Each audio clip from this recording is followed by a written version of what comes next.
hide your kids, lock the doors. You're listening to HR's most dangerous podcast. Chad Sowash and Joel Cheeseman are here to punch the recruiting industry right where it hurts. Complete with breaking news, brash opinion, and loads of snark. Buckle up, boys and girls. It's time for the Chad and Cheese Podcast. Oh, yeah. Hallelujah. Holy shit. Where's the Tylenol? Hey, kids, you're listening to the Chad and Cheese Podcast. I'm your co-host, Joel Kringle Cheeseman.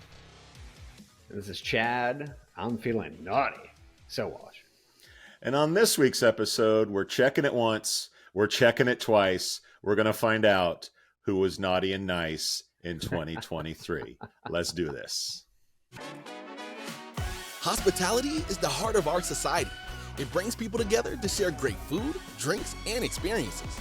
But successfully managing a restaurant or hotel is no easy feat. That's where Harry comes in. Harry is the frontline employee experience platform that helps you build, manage, and engage great teams. With Harry, managers can easily find and hire top talent, manage timekeeping, and communicate with employees at any time from any place. Candidates and team members can quickly and efficiently apply for jobs, swap shifts, and access important information entirely from their mobile devices. And Harry's robust employee engagement tools make team members feel more connected than ever. With Harry, as an owner or operator, you get a bird's eye view of your business, from turnover cost, labor cost, employee sentiment, compliance risk, and team performance. Run your business better by understanding the power of your people. Because when your team is the heart of your business, Harry is the heartbeat. See how it transforms your business. What's up, Chad? Hello, hello, hello. Hello, hello, hello. Well, you are cleanly shorn for the holidays, my man. You can only see my top half. Wait a minute. I don't want to know anything about those jingle bells, my friend. I don't want to know anything about those jingle bells. That's not my department. Bells. It's a jingle bell rock. The podcast has not devolved into that realm quite yet.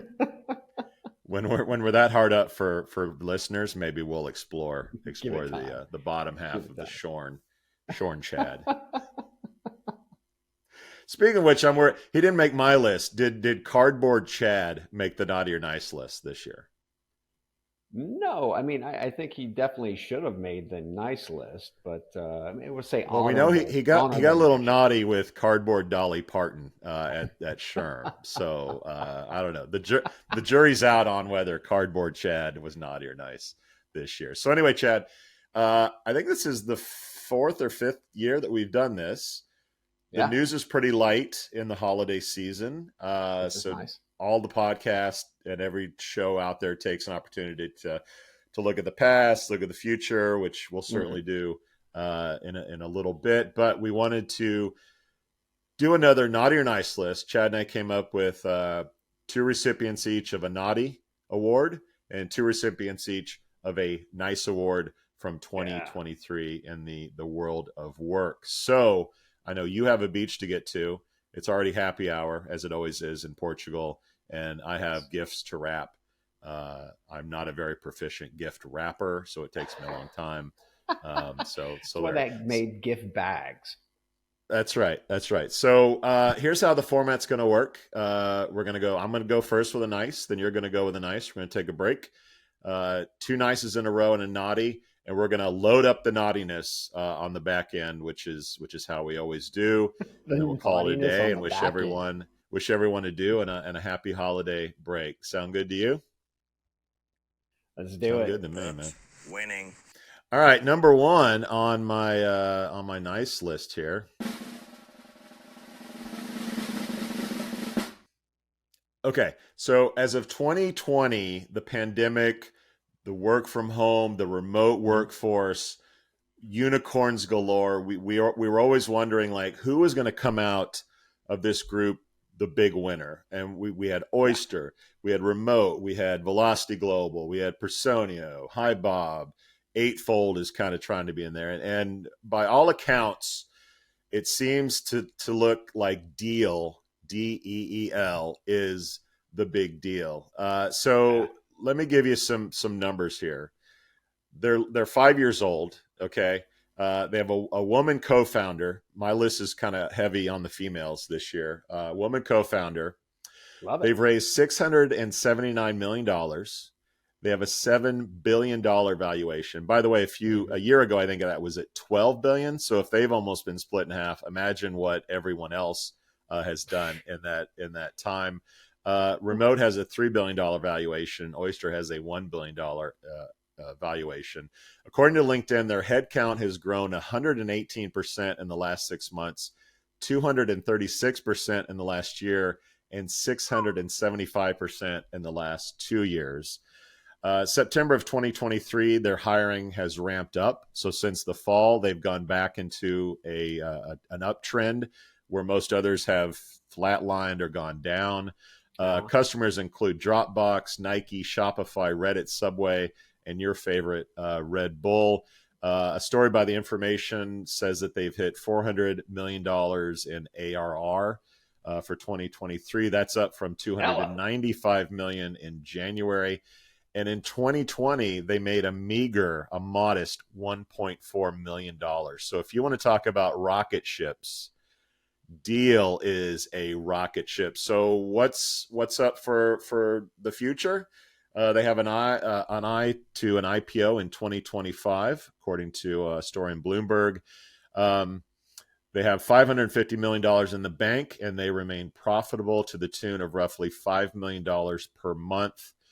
Over the next 18 months, they plan to spend as much as $200 million on acquisition. So can you say M&A for 2024 and an IPO in 2025? Deal makes the top of my nice list this year, and it looks like they are going to be the big winners of the remote work trend that we saw take hold in 2020. So, Deal. Very nice. Very nice. Cheers to Deal. And I'd say in comparison, Deal had a 10 by 10 booth at HR Tech in 2022. Eightfold had 2 spaceships, for God's sakes. And it just looks like Deal is running their business in a much better fashion, obviously, than the Eightfold kids are. So yeah, cheers to Deal. Cheers. By the way, I think their founders are both under 30. So if you want to look at some zest and some youngins coming up, look no further than Deal.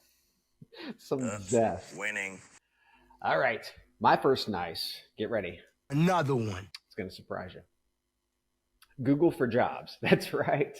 In 2023, we've seen several signs of life from the Google for Jobs project.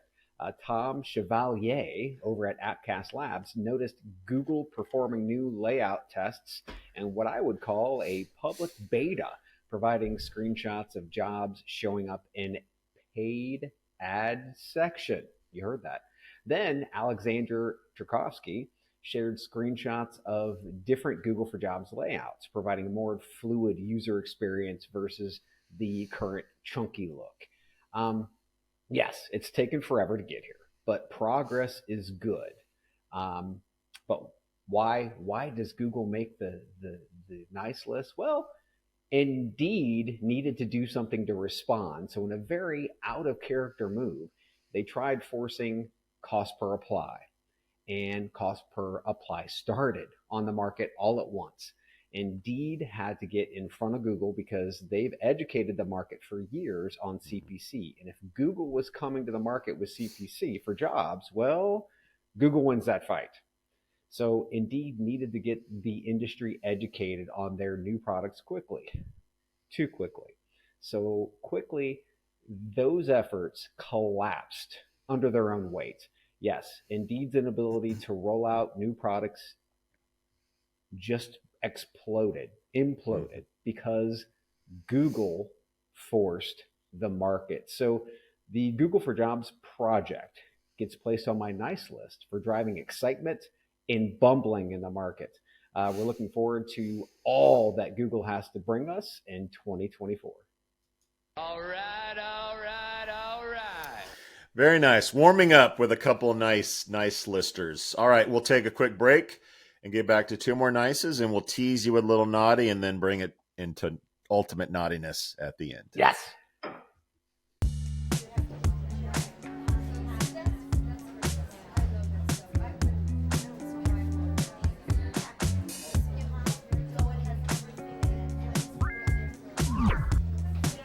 All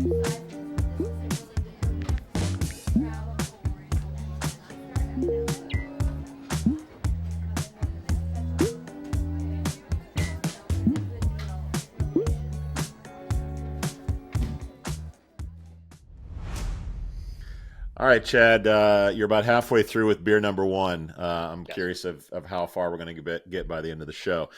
So I'm no in the lightweight. before the break, I had Deal as my first nice list recipient. Mhm. I went super big on the first one, super big. You know how I like it.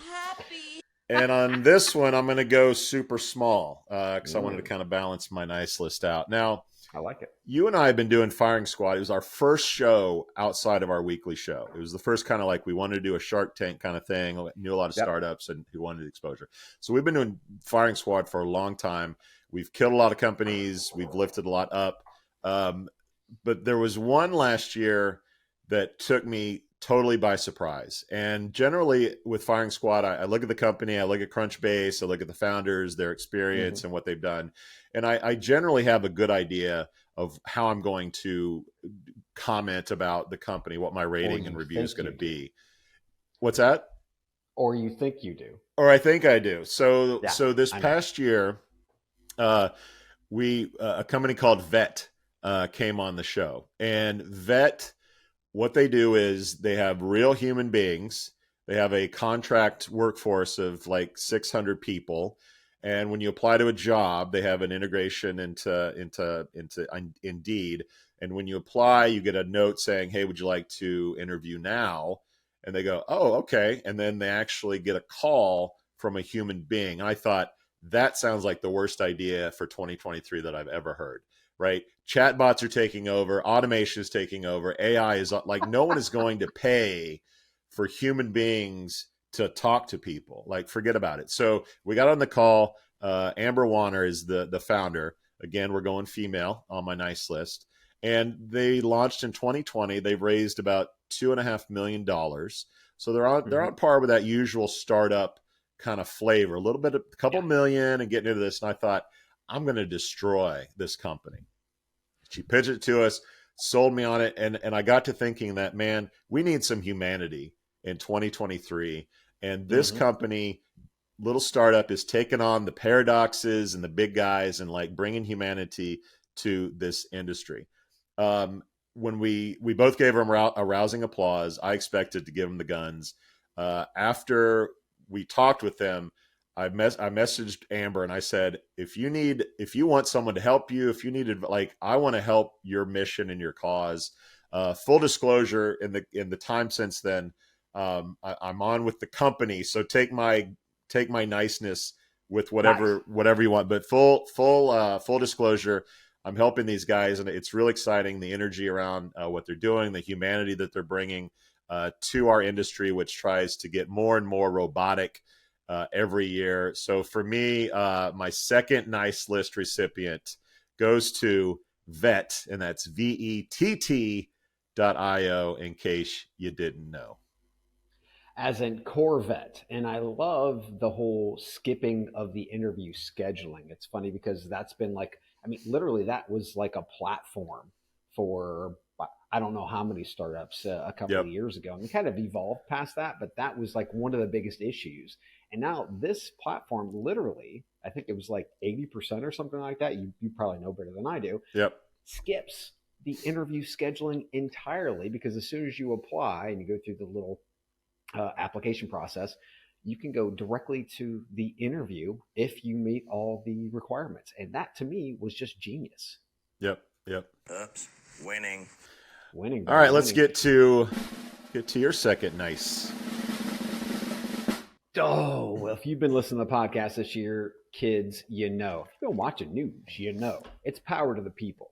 It's the UAW is helping people understand they are stronger together. More importantly, rugged individualism was pure bullshit, something manufactured by the C-suite, because as individuals, you can't create a movement.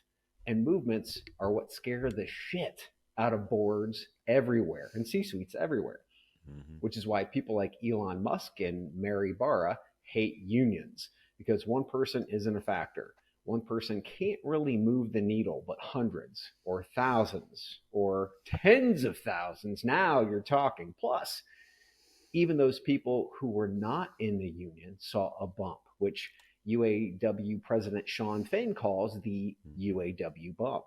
GM is bumping non-union wages, not to mention they're increasing benefits for non-union employees. Toyota, 9% wage bump. General Dynamics, non-union and benefits bump, while Stellantis is providing bumps, and they're actually slated to build new plants in Illinois. There are plenty of unions out there doing the hard work of pulling people together and creating fair and equitable movements. But in 2023, there was one union head and shoulders above the rest, and that was Sean Fain and the UAW, who makes my 2023 nice list. Power to the people. Is it safe to say that if you had a person of the year, would it be Sean Fain? Yes. Yes. Because he represents more than just him, right? It's like you see a lot of these people who represent a technology and whatnot. He represents these workers, the people who do the hard work every single day. And most of them, they're not even getting a living wage. Yeah. I have a sneaking suspicion that Sean Fain might make your predictions list somewhere for 2024. I don't know. You have to tune in for that one. All right. Enough niceness. Enough of the nice. Let's get into the evil people, the naughtiness. Okay. Making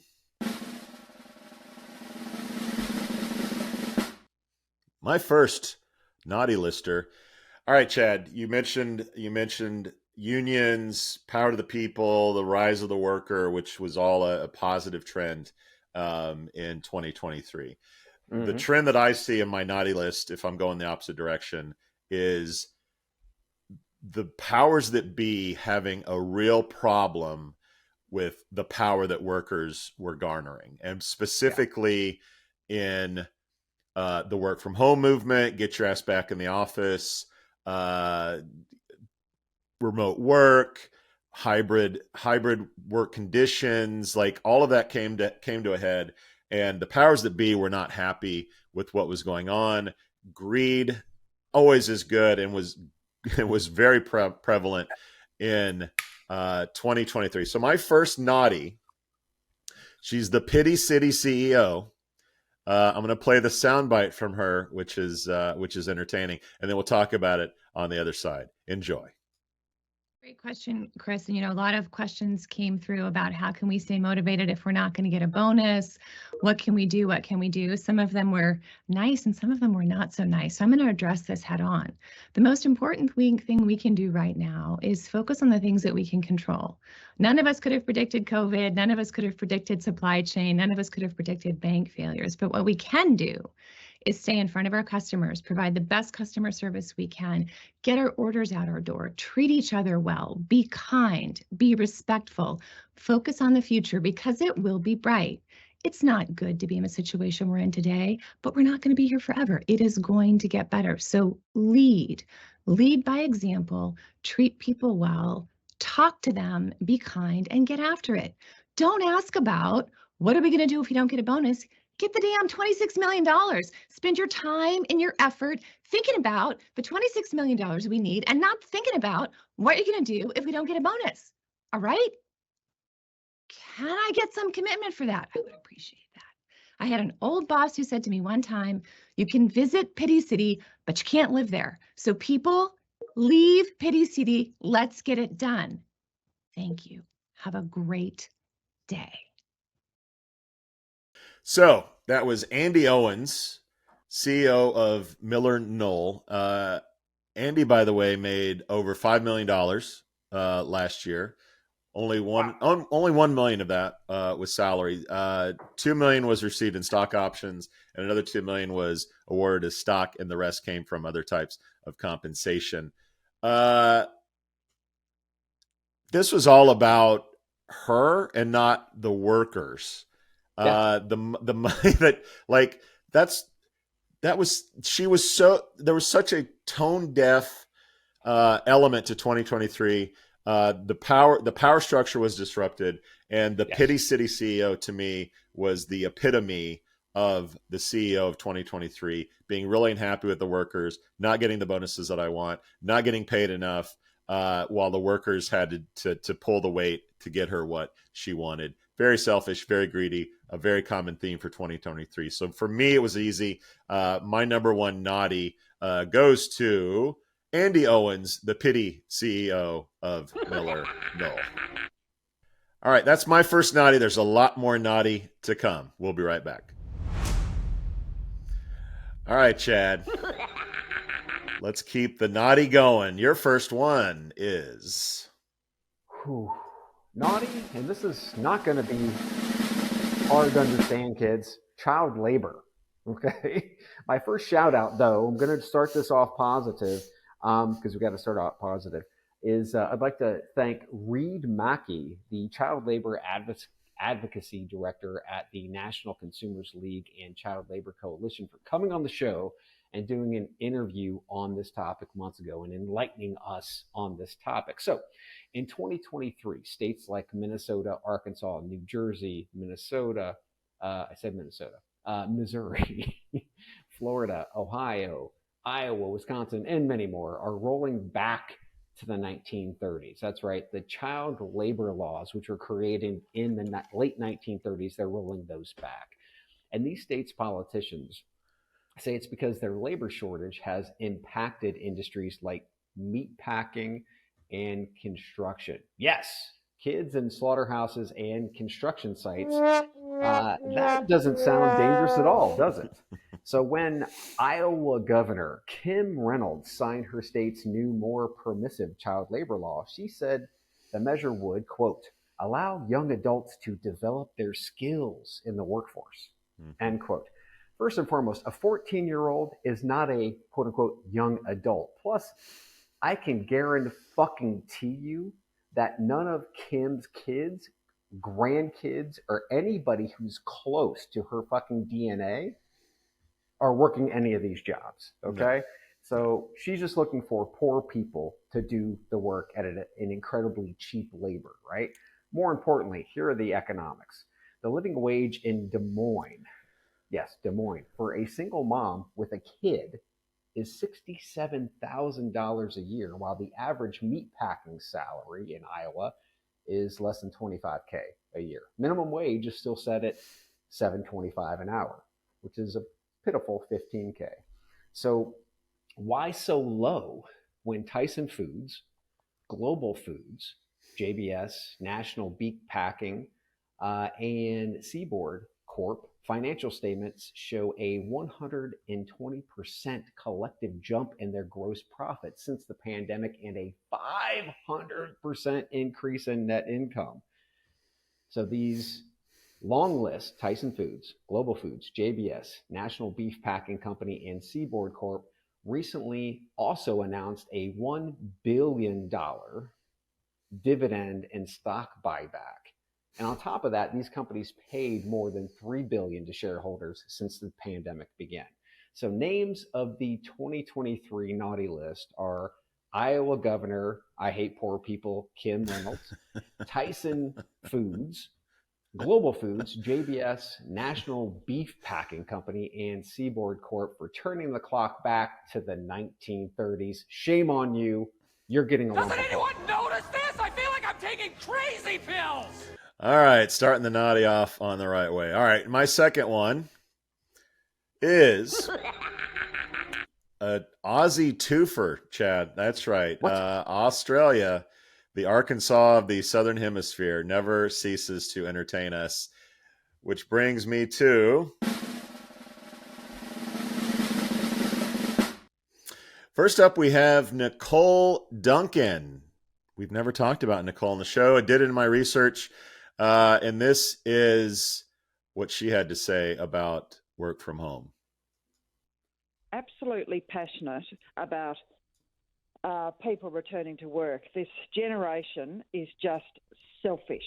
In our younger days, we had to, we caught trains, buses, whatever, ferries to get to work. Yes, it did take 2 or 3 hours, but You've got to be in the office because you don't know what you don't know. And until these CEOs make a decision and get bolshy about this, it's not going to change because the unemployment rate is still too low. So you can't blame people for choosing to work from home if they're given an option, Nicole, but I think you'll find that more businesses are not going to give that option. Well, that's the trouble. I mean, as you rightly said, the first question people ask is, what's your flexible work policy? And then what's the salary I'm on? You know, and things like hotels are suffering in the city. I mean, there's less business travel. They do it all on Teams, so they're suffering. There was a big article in the AFR on that last week. I mean, cleaners, people who make your coffee, your lunches, all of those sorts of things. We want a vibrant people who make the fastas to come to. And it needs to look busy. It needs to look vibrant. It doesn't need to look as sort of slow and rambling. And it is. I'm in the cities all the time, and it's a very big frustration. You know, they get distractions at home. Then they. And I used to go to school uphill both ways in the snow. I mean, like, is there more get off my lawn moment than Nicole Duncan? So a little bit about Nicole. She's the CEO and managing director of CR Commercial Property Group. So shockingly, she has an interest in people getting back to work and the world getting back to the way that it was. She also employs less than 50 people, according to LinkedIn. So this isn't about her company and her people. This is about the money that she's making on commercial real estate and making sure that faucet does not dry up. She also has 0 jobs posted on their website, which means she doesn't hire people. She's not a big hiring company that needs people in the office. It has nothing to do with her. It has everything to do with her bank account. So she's clearly talking her book in this interview. But is there a better? I couldn't find a better get off my lawn interview than I did with Nicole Duncan. But I said this was a double Aussie naughty list, Chad, and this brings me to Tim Gurner. You'll remember Tim Gurner, who was the CEO that said out loud what everyone else was thinking. Let's hear what Tim said back in the summer, I believe. I think the problem that we've had is that we have people decided they didn't really want to work so much anymore through COVID, and that has had a massive issue on productivity. You know, tradies have definitely pulled back on productivity.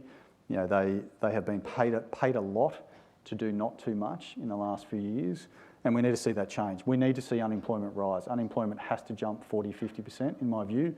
We need to see pain in the economy. We need to remind people that they work for the employer, not the other way around. I mean, there's been a systematic change where employees feel the employer is extremely lucky to have them, as opposed to the other way around. So it's a dynamic that has to change. We've got to kill that attitude, and that has to come through hurting the economy, which is what the whole global, the world is trying to do. The governments around the world are trying to increase unemployment to get that to some sort of normality. And we're seeing it. I think every employer now is seeing it. I mean, there is definitely massive layoffs going off. People might not be talking about it, but people are definitely laying people off, and we're starting to see less arrogance in the employment market, and that has to continue because that will cascade across the cost balance.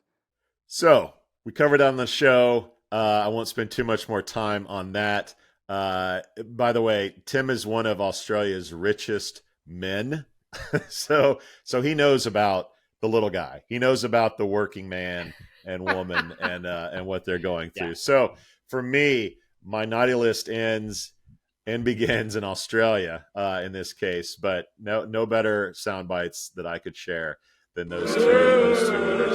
Grab an oil can of Foster's if you're in Australia, because it sounds like some of the execs are pretty raw. Raw, yes, and so vibrant that we don't want to evolve into like what an economy might look like in 5 to 10 years. We've got to keep it the exact same. So she was probably behind the horse and carriage and cleaning up horse shit in the streets and whatnot. Gotta love that. All right. Are you ready? Last one.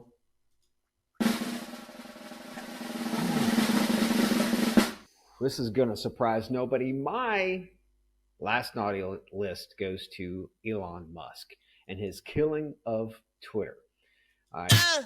I have to admit that I never really loved Twitter, but I enjoyed it and I used it daily. And about a month ago, I deleted the app from my phone. Why? Well, if you've been hiding in a closet or building a meta bunker over the last year or so, you know that Twitter was bought by Elon Musk at $44 billion price tag. And now it's about less than half that.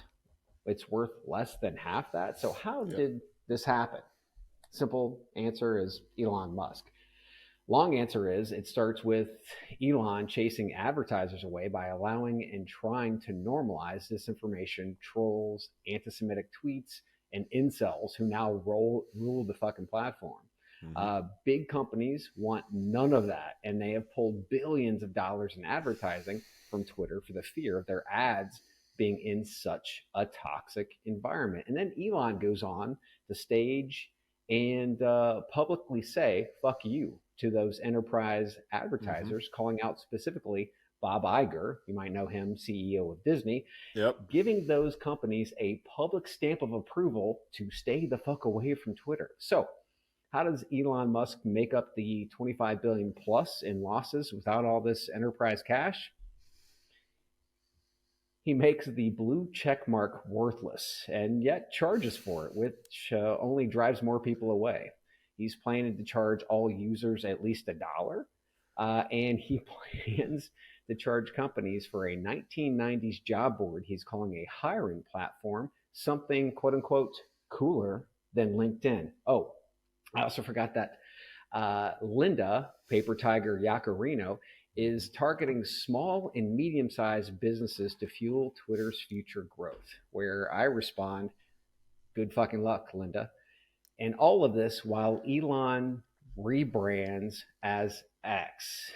And then you just type in x.com and it still resolves to, wait for it, yeah, that's right, twitter.com. That's right, kids. It's not X. It's called fucking Twitter.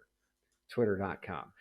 And this is the genius we were all waiting for. Nope, not this guy. In 2023, Elon gets put on the naughty list for effectively killing Twitter, a platform we all enjoyed, and some guys like Joel even still loves. Oh, come on now. 60% of the time, it works every time. Elon would have made my list for his morality argument as to why people should get back in the office. And his quote that the laptop class is in La La Land was one of my favorites as well. If he was Australian, he would have made it. Yeah, he might have. He born in South Africa, a few continents over, at least the same hemisphere. You know how I am with geography. Anyway, that's it. Another year in the books. Can't wait to see what happens in 2024. Destined to be a lot of naughty with politics heating up with the election, geopolitics, and hopefully more money with interest rates going down coming into the world of work, which Chad and I will be happy to talk about heading into next year. Any final thoughts? And there's going to be some naughty AI coming. That's going to be happening. We're already seeing it. There's going to be even more naughty AI. I have no doubt, and it'll be a lot of fun to talk about. So, what are you doing for Christmas? I am going to find a beach or some sun and some beer. And when I was 19, no, I was actually 18. We grew up I mainly grew up, born and bred in the Midwest. So I believed what I was told. The 4 seasons are the best. You've got to live through all 4 seasons. And number 2, snow on Christmas was the best. I was in the jungle for Christmas. I was on a beach for Christmas. Guess what I don't do anymore? Snow for fucking Christmas. Oops, winning. Well, good on you. I will be in the snowless Midwest where we don't even get to enjoy that at Christmas time. It should be wet and probably 50 degrees. But I will be with family, and that'll warm my heart as your dome is getting warm under the sunlight. It's been a fun year.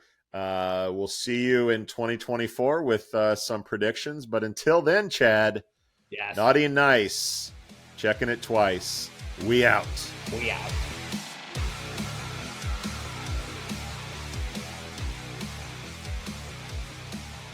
Thank you for listening to, what's it called? A podcast. The Chad. The Cheese. Brilliant. They talk about recruiting. They talk about technology. But most of all, they talk about nothing. Just a lot of shout-outs of people you don't even know. And yet you're listening. It's incredible. And not one word about cheese. Not one. Cheddar. Blue. Nacho. Pepper jack. Swiss. So many cheeses and not one word. So weird. Anywho, be sure to subscribe today on iTunes, Spotify, Google Play, or wherever you listen to your podcasts. That way you won't miss an episode. And while you're at it, visit www.chadcheese.com. Just don't expect to find any recipes for grilled cheese. It's so weird. We out!